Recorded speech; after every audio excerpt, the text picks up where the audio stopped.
আসসালামু আলাইকুম। এই গরমের দিনে শরীরের জন্য তিতজাতীয় খাবার খুবই উপকারী। আর গ্রামাঞ্চল সহ বিশেষ করে ওপার বাংলায় এই তিতজাতীয় খাবারের আইটেম গরমের দিনে প্রচুর জনপ্রিয়।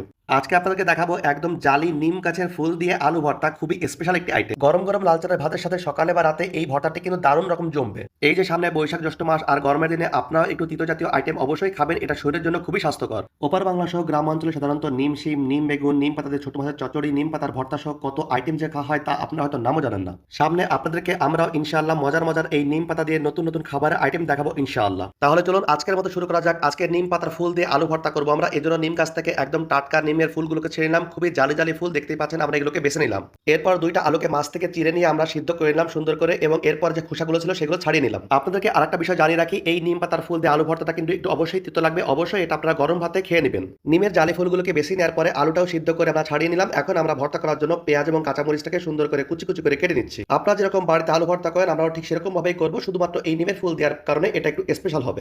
এখন আমরা কড়াইতে আমাদের বাড়ির ঘানি ভাঙা খাঁটি সরিষার তেল দিয়ে দিলাম এবং পেঁয়াজ কুচি এবং মরিচ কুচি দিয়ে এটাকে আমরা হালকা করে নেড়ে নিব।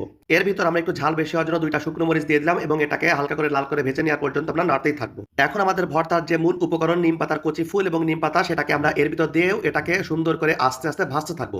সবগুলো উপকরণ খুবই হালকা আছে, আমরা ধীরে ধীরে ভাজবো যেন পুড়ে না যায় বা লেগে না যায়। দেখতেই পাচ্ছেন আমাদের মোটামুটি ভাজা কমপ্লিট হয়ে গেছে। যেহেতু ভর্তাটা আমরা রাতেই করছিলাম, তো দেখতেই পাচ্ছেন আমাদের একদম চুলার পাশে যে আম গাছটা, সেই আম গাছটায় আম ধরছে। এই যে টমেটো গাছ, টমেটো গাছে পাকা পাকা টমেটো ধরে আছে, তো ভাবলাম আপনাদেরকে ওটা দেখাইনি। তো দেখতেই পাচ্ছেন আমাদের সবগুলো উপকরণ একদম ভাজা কমপ্লিট হয়ে গেছে। এখন আমরা এর ভিতরে হালকা একটু লবণ এবং পরিমাণ মতো সরিষার তেল দিয়ে সুন্দর করে এটাকে ভর্তা করব। আলুটা দেওয়ার আগে আমরা শুকনো মরিচ এবং সরিষার তেল দিয়ে ভালো করে চটকে চটকে এগুলো মেখে নিলাম। এখন এর ভিতর আলুটাকে দিয়ে আবার ভালো করে মেখে নিলেই হয়ে যাবে ভর্তা। তো দেখতেই পাচ্ছেন আমাদের নিম পাতার ফুল দিয়ে আলু ভর্তা হয়ে গেছে। তো আপনারা অবশ্যই বাসায় ট্রাই করবেন। আর ভিডিওটি কেমন লাগলো অবশ্যই কমেন্টসের মাধ্যমে জানাবেন। আর যদি নতুন হয়ে থাকেন তাহলে অবশ্যই চ্যানেলটিকে সাবস্ক্রাইব করবেন এবং পেজটিকে ফলো দিয়ে অবশ্যই পাশে থাকবেন। দেখা হবে আগামীকাল নতুন কোনো ভিডিওতে ইনশাআল্লাহ। ধন্যবাদ সবাইকে।